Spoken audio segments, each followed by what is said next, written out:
The head of one of Kansas City's largest foundations is packing up the boxes and clearing up his office after almost a decade in charge. Steve Rolling is winding down as CEO of the Healthcare Foundation of Greater Kansas City, and an announcement on his successor is imminent. Created in 2002 by the sale of the former Health Midwest Hospitals to for-profit medical chain HCA, the foundation has given out more than $160 million in grants throughout the metro. With assets of more than $400 million, it's the metro's fourth largest foundation. Joining us now is the man who's basically been there since the beginning and is now hanging up his hat, Steve Rolling. Steve, thank you so much for being with us. You know, when you first of all did announce back in December that you were going to be leaving, there was a quote in the Kansas City Star that said, "It's a great job, it's a fabulous job, it's a wonderful job." So remember for me why it was that you were leaving again? All those things are true, Nick. All those things are true. I have the most wonderful job in Kansas City.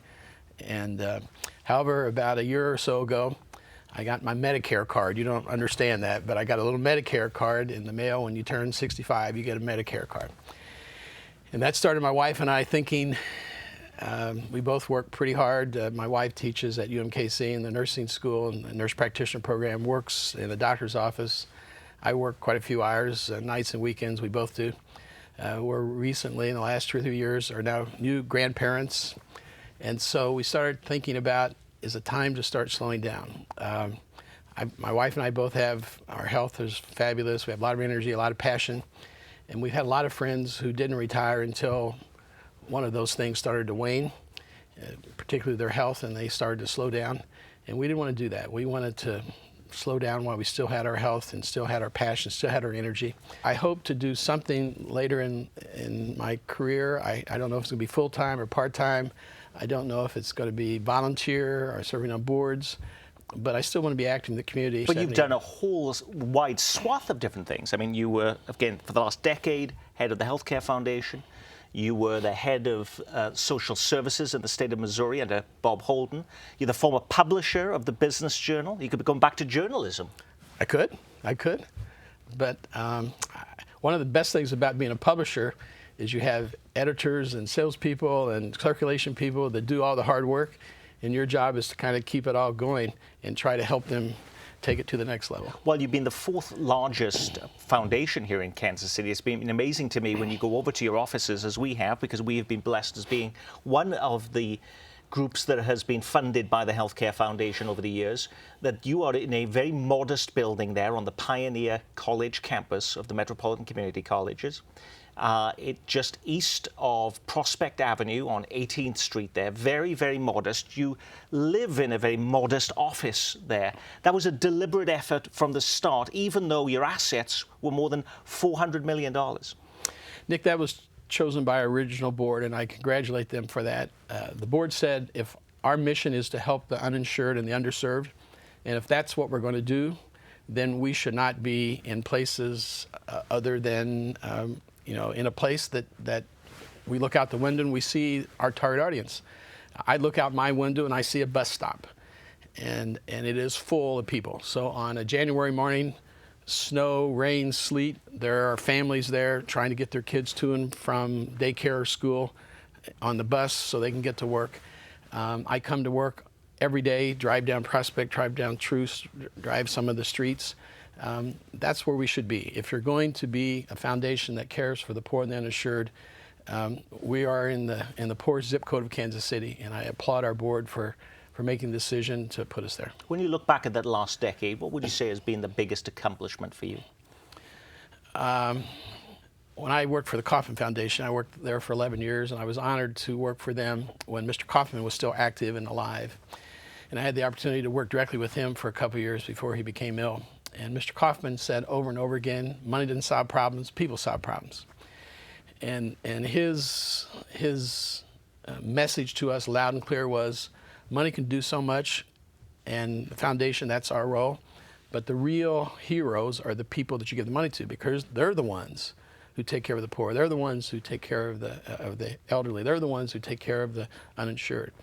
And they are the real heroes. So don't get confused that just because you give them a little money, you're doing anything special. What you're doing is you're enabling other people who are really the heroes of the community to do something, hopefully magical, to take care of the people in the community. And that's, we feel that we are honored to work with the nonprofits we work with. When you look back then, you think you've had all this money, so it's been $400 million in assets. We're almost up to 5 now. Okay, so you've had that money, and you think, wow, we can make a big difference here in this community, make major change in the area of healthcare. You're right there in the center of the city. Were there disappointments that you said, good Lord, even with all of that money, we still weren't able to make the difference I expected when I took this job? The year we started out in 2005 was the same year that the Missouri legislature and the governor at that time, Governor Blunt, decided to cut Medicaid benefits from 100% of poverty down to 19% of poverty. So if you're a female or male with 2 or 3 kids, if you make more than $300 a month, you're too rich for Medicaid. And so about the time those cuts happened is when the foundation came into our region. And so while we invest about $20 million a year into the poor and the uninsured, $20 million is a lot of money, but for what the state lost and what the non-for-profits and the poor people lost in those Medicaid cuts, we didn't break even. We've tried to be helpful. We've tried to partner. Mr. K taught us that 2 + 2, if it only equals 4, you're not doing your job in philanthropy. It's got to equal 10 or 12 or 15. So we've tried to partner with others. We've tried to leverage our money with bringing some national funders, bringing in some other local funders. But there are problems, and hopefully you can say that we've made some impact. But you can also say that some of the health outcomes for our community are not better. In fact, there might be worse. Obesity and some of the health outcomes that relate to obesity are frankly worse now than they were. Well, we in the nonprofit world, and public television is part of that, work quite hand in hand with foundations and get to see your role quite closely. Most people in Kansas City, though, have very little involvement whatsoever with foundations. And I'd see the work of a CEO of a foundation and think, good Lord, that's an easy job. Absolutely. That's what my dad He's got all that money. He thinks that he's got all that money, and all he has to do is give it away. What is the hardest job about being the head of a foundation whose really the only job it is to give money away, Steve? Well, that's not my only job. But when I took the Kauffman Foundation job, I went to tell my dad, and I said, my dad is now deceased, and I said, Dad, I've got this new job, and working for the Kauffman Foundation, and he knew who Mr. K was, so he thought that was pretty fun to work with Mr. K.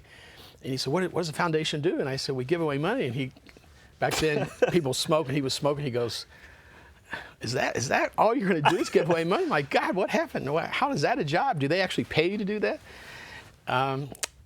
Nick, it's harder than it looks.